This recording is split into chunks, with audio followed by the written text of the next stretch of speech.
ಸ್ನೇಹಿತರೆ ನಮಸ್ಕಾರ. ಇರಾನ್ ಮೇಲೆ ಅಮೆರಿಕ ಇಸ್ರೇಲ್ ದಾಳಿ ಆರಂಭಿಸಿದ ಪರಿಣಾಮ ಮಧ್ಯಪ್ರಾಚ್ಯದಲ್ಲಿ ಯುದ್ಧದ ಕಾರ್ಮೋಡ ಕವಿದಿದೆ. ಇಡೀ ಮಧ್ಯಪ್ರಾಚ್ಯ ಸಂಘರ್ಷದಲ್ಲಿ ಸಿಲುಕಿದೆ. ದಾಳಿ ಪ್ರತಿದಾಳಿಗಳಿಂದ ಇಡೀ ವ್ಯವಸ್ಥೆ ಅಸ್ತವ್ಯಸ್ತಗೊಂಡಿದೆ. ಮಾತ್ರವಲ್ಲ, ಜಾಗತಿಕ ಆರ್ಥಿಕತೆ ಮತ್ತು ವಹಿವಾಟು ಹಾಗೂ ತೈಲ ಮಾರುಕಟ್ಟೆ ಮೇಲೂ ಗಂಭೀರ ಪರಿಣಾಮ ಬೀರಿದೆ. ಆದರೆ TRP ಗೀಳಿಗೆ ಬಿದ್ದಿರುವ ಹಲವಾರು ಸುದ್ದಿವಾಹಿನಿಗಳು ಯುದ್ಧದ ಉದ್ವಿಗ್ನತೆಯನ್ನೇ ಬಂಡವಾಳ ಮಾಡಿಕೊಂಡಿವೆ. ಸಂವೇದನೆ ರಹಿತ ಮತ್ತು ಊಹಾತ್ಮಕ ವಿಷಯವನ್ನು ಪ್ರಸಾರ ಮಾಡ್ತಿವೆ. ಮಾಧ್ಯಮಗಳ ಈ ಪ್ರಚೋದನಕಾರಿ ಊಹಾತ್ಮಕ ಸಂವೇದನೆ ಇಲ್ಲದ ಸುದ್ದಿಗಳು ಸಂಘರ್ಷ ಪೀಡಿತ ಪ್ರದೇಶಗಳಲ್ಲಿ ಸಿಲುಕಿರುವವರ ಕುಟುಂಬಗಳು ಮತ್ತು ಬಂಧುಗಳಲ್ಲಿ ಆತಂಕವನ್ನು ಹುಟ್ಟುಹಾಕ್ತಿವೆ. ಇದೆಲ್ಲವನ್ನು ಗಮನಿಸಿರುವ ಮಾಹಿತಿ ಮತ್ತು ಪ್ರಸಾರ ಸಚಿವಾಲಯವು 4 ವಾರಗಳ ಕಾಲ TRP ವರದಿಯನ್ನು ಪ್ರಕಟಿಸಿದಂತೆ ನಿರ್ದೇಶನ ನೀಡಿದೆ. ಸಾರ್ವಜನಿಕ ಹಿತಾಸಕ್ತಿ ಕಾಪಾಡುವ ದೃಷ್ಟಿಯಿಂದ ಈ ನಿರ್ಧಾರ ಕೈಗೊಳ್ಳಲಾಗಿದೆ. TRP ವರದಿ ಮಾಡುವುದನ್ನು ತಕ್ಷಣವೇ ತಡೆ ಹಿಡಿಯುವಂತೆ ಮೆಸರ್ಸ್ ಬಾರ್ಕ್ಗೆ ನಿರ್ದೇಶಿಸಲಾಗಿದೆ ಎಂದು ಸಚಿವಾಲಯ ಹೇಳಿದೆ.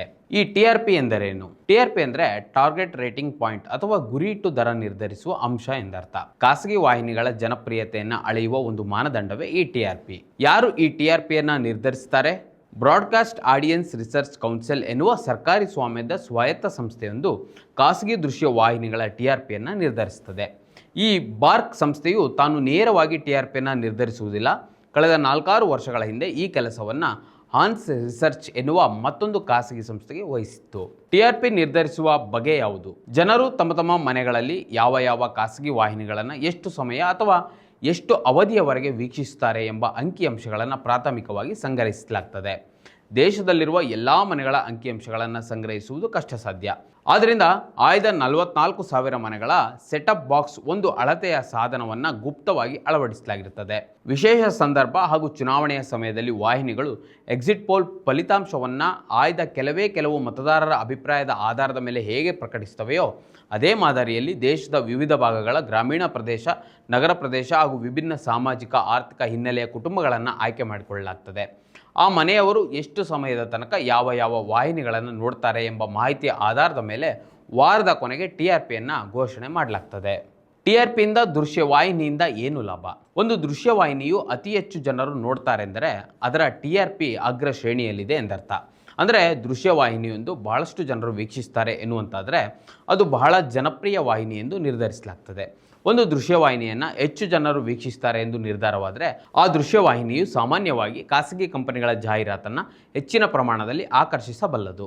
ಆ ದೃಶ್ಯವಾಹಿನಿ ಪ್ರಸಾರವಾಗುವ ಜಾಹೀರಾತುಗಳು ಹೆಚ್ಚು ಜನರಿಗೆ ಮುಟ್ಟಿದರೆ ತಮ್ಮ ಉತ್ಪನ್ನಗಳ ಮಾರುಕಟ್ಟೆ ವಿಸ್ತಾರವಾಗ್ತದೆ ಎಂದು ಉತ್ಪಾದಕರು ತಮ್ಮ ಜಾಹೀರಾತುಗಳನ್ನು ಅಂತಹ ಜನಪ್ರಿಯ ವಾಹಿನಿಗಳಿಗೆ ನೀಡ್ತಾರೆ. ಜಾಹೀರಾತು ಮೂಲಗಳಿಂದ ದೃಶ್ಯವಾಹಿನಿಗಳಿಗೆ ಅಪಾರ ಪ್ರಮಾಣದ ಹಣ ಕೂಡ ಹರಿದು ಬರ್ತದೆ. TRP ಮತ್ತು ಜಾಹೀರಾತು ನಡುವಿನ ಸಂಬಂಧವೇನು? ಜಾಹೀರಾತುದಾರರಿಗೆ ತಮ್ಮ ಉತ್ಪನ್ನಗಳನ್ನು ಹೆಚ್ಚು ಜನರಿಗೆ ತಲುಪಬೇಕು ಎಂಬುದೇ ಮೊದಲ ಮಾನದಂಡ. ಆದ್ದರಿಂದ ಅವರು ಹೆಚ್ಚು ಜನರು ವೀಕ್ಷಿಸುವ ಅಥವಾ ಹೆಚ್ಚು ಜನರು ತಲುಪುವ ವಾಹಿನಿ ಪತ್ರಿಕೆಗಳಿಗೆ ಹೆಚ್ಚು ಜಾಹೀರಾತು ನೀಡ್ತಾರೆ. ಸುದ್ದಿವಾಹಿನಿಗಳ ವಿಚಾರದಲ್ಲಿ ಒಂದು ಚಾನಲನ್ನು ಹೆಚ್ಚು ಜನರು ವೀಕ್ಷಿಸ್ತಾರೆ ಎಂಬುದನ್ನು ಸೂಚಿಸುವುದೇ TRP ಆಗಿರುವುದರಿಂದ ಯಾವ ವಾಹಿನಿಗೆ ಜಾಹೀರಾತುದಾರರು ಹೆಚ್ಚು ಜಾಹೀರಾತು ಮತ್ತು ಹಣ ನೀಡಬೇಕು ಎಂಬುದನ್ನು TRP ಆಧಾರದಲ್ಲಿಯೇ ನಿರ್ಧಾರವಾಗ್ತದೆ. ಹೆಚ್ಚು TRP ಇರುವ ಚಾನೆಲ್ಗಳಲ್ಲಿ ಜಾಹೀರಾತು ನೀಡಲು ಹೆಚ್ಚು ಹಣ ಪಾವತಿಸ್ತಾರೆ. ಹೀಗಾಗಿ TRP ಹೆಚ್ಚಾದಷ್ಟು ಜಾಹೀರಾತು ಆದಾಯ ಕೂಡ ಹೆಚ್ಚಾಗ್ತದೆ. ಭಾರತದಲ್ಲಿ TV ಚಾನೆಲ್ಗಳು ತಮ್ಮ ಆದಾಯದ ದೊಡ್ಡ ಭಾಗವನ್ನು ಜಾಹೀರಾತಿನಿಂದ ಪಡೆಯುತ್ತಿವೆ. TRP ಆಧಾರಿತ ಜಾಹೀರಾತು ವೆಚ್ಚದ ಒಟ್ಟು ಗಾತ್ರವು TV ಜಾಹೀರಾತು ಮಾರುಕಟ್ಟೆಯ ಮೇಲೆ ಅವಲಂಬಿತವಾಗಿದೆ.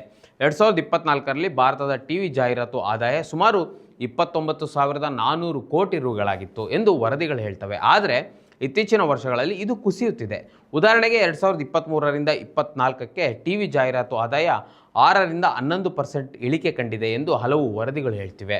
ಇನ್ನು TV ಮಾಧ್ಯಮದ ಜಾಹೀರಾತು ಆದಾಯದಲ್ಲಿ ಒಟ್ಟು ಜಾಹೀರಾತು ಮಾರುಕಟ್ಟೆಯ ಪಾಲು ಗಣನೀಯವಾಗಿ ಕುಸಿದಿದೆ. 2024ರಲ್ಲಿ ಡಿಜಿಟಲ್ ಮಾಧ್ಯಮವು TV ವಾಹಿನಿಗಳನ್ನು ಮೀರಿ ಜಾಹೀರಾತು ಪಾಲನ್ನು ಪಡೆದುಕೊಂಡಿದೆ. ಡಿಜಿಟಲ್ ಮಾಧ್ಯಮದಲ್ಲಿನ ಜಾಹೀರಾತು ಆದಾಯವು ಸುಮಾರು 80,200 ಕೋಟಿ ರುಗಳಾಗಿದೆ ಎಂದು ಹಲವು ವರದಿಗಳು ಹೇಳಿದೆ. ಖಾಸಗಿ ವಾಹಿನಿಗಳು ಹೇಗೆ TRPಯನ್ನು ತಿರುಚುತ್ತವೆ?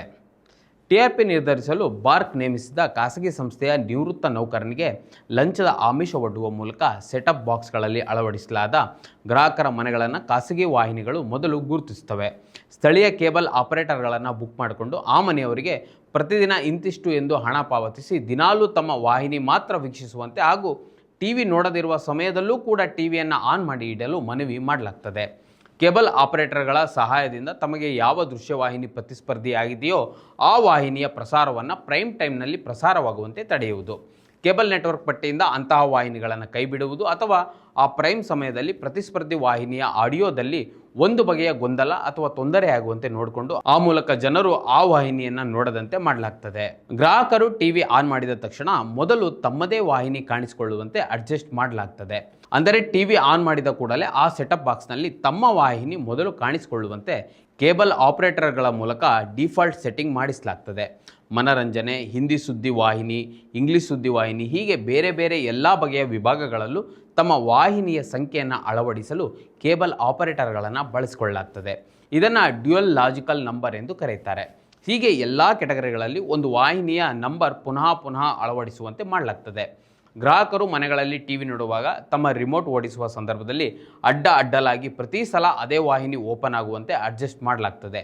ಹಾಗೆ ಮಾಡಿದಾಗ ಒಂದಷ್ಟು ವಾಚ್ ಟೈಮ್ ಆ ವಾಹಿನಿಯ ಖಾತೆಗೆ ಹೋಗ್ತದೆ. ಸುದ್ದಿ ಮತ್ತು ಮನರಂಜನಾ ವಾಹಿನಿಗಳು TRP ಹೆಚ್ಚಳಕ್ಕೆ ಅಡ್ಡದಾರಿ ಹಿಡಿದಿವೆ. ಸುದ್ದಿ ಚಾನೆಲ್ಗಳು ಮತ್ತು ಮನರಂಜನಾ ಚಾನೆಲ್ಗಳು TRP ಹೆಚ್ಚಿಸಿಕೊಳ್ಳಲು ಅನೇಕ ಅನೈತಿಕ ಮತ್ತು ಅಪಾಯಕಾರಿ ವಿಧಾನಗಳನ್ನು ಅನುಸರಿಸುತ್ತಿವೆ. ಸುದ್ದಿ ಚಾನೆಲ್ಗಳು ಸಂವೇದನಾಶೀಲ ವಿಷಯಗಳು, ದ್ವೇಷ ಹುಟ್ಟಿಸುವ ಚರ್ಚೆಗಳು, ಅತಿಯಾದ ಡ್ರಾಮಾ, ಸ್ಪೆಕ್ಯುಲೇಟಿವ್ ವರದಿಗಳು, ಮೀಡಿಯಾ ಟ್ರಯಲ್ಗಳನ್ನು ಮಾಡ್ತವೆ. ಮನರಂಜನಾ ಚಾನೆಲ್ಗಳು ಸ್ಟಂಟ್ಗಳು, ವಿವಾದಾಸ್ಪದ ಕಂಟೆಂಟ್ಗಳು, ಅತಿಯಾದ ಭಾವನಾತ್ಮಕ ಡ್ರಾಮಾವನ್ನು ಬಳಸ್ತವೆ.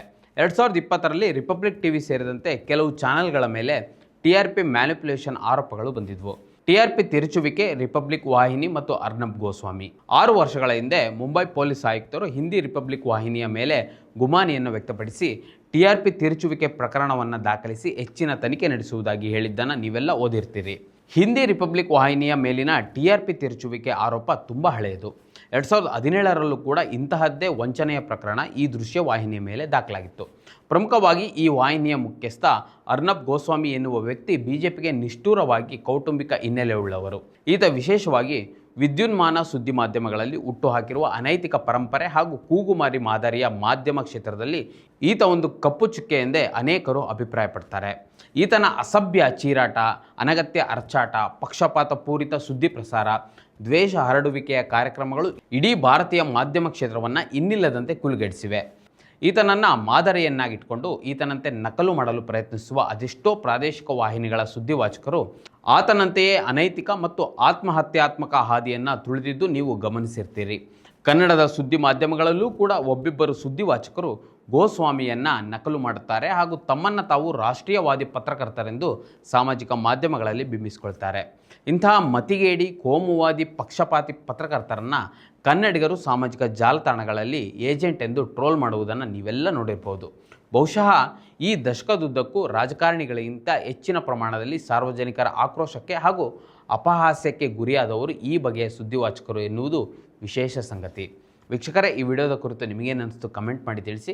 ಮತ್ತು ಇದೇ ರೀತಿಯ ಸಾಕಷ್ಟು ವಿಡಿಯೋಗಳಿಗಾಗಿ ನಮ್ಮ ಇದೀನ.com ಯೂಟ್ಯೂಬ್ ಚಾನಲನ್ನು ಸಬ್ಸ್ಕ್ರೈಬ್ ಮಾಡಿ ಮತ್ತು ನಮ್ಮನ್ನು ಬೆಂಬಲಿಸಿ. ನಮಸ್ಕಾರ. ಮತ್ತಷ್ಟು ವಿಶೇಷ ವಿಡಿಯೋಗಳನ್ನು ನೋಡಲು ಮತ್ತು ಹೊಸ ವಿಡಿಯೋಗಳ ಬಗ್ಗೆ ತಿಳಿಯಲು ಇದೀನ.com ಯೂಟ್ಯೂಬ್ ಚಾನೆಲ್ ಸಬ್ಸ್ಕ್ರೈಬ್ ಮಾಡಿ ಮತ್ತು ಬೆಲ್ ಐಕಾನ್ ಕ್ಲಿಕ್ ಮಾಡಿ.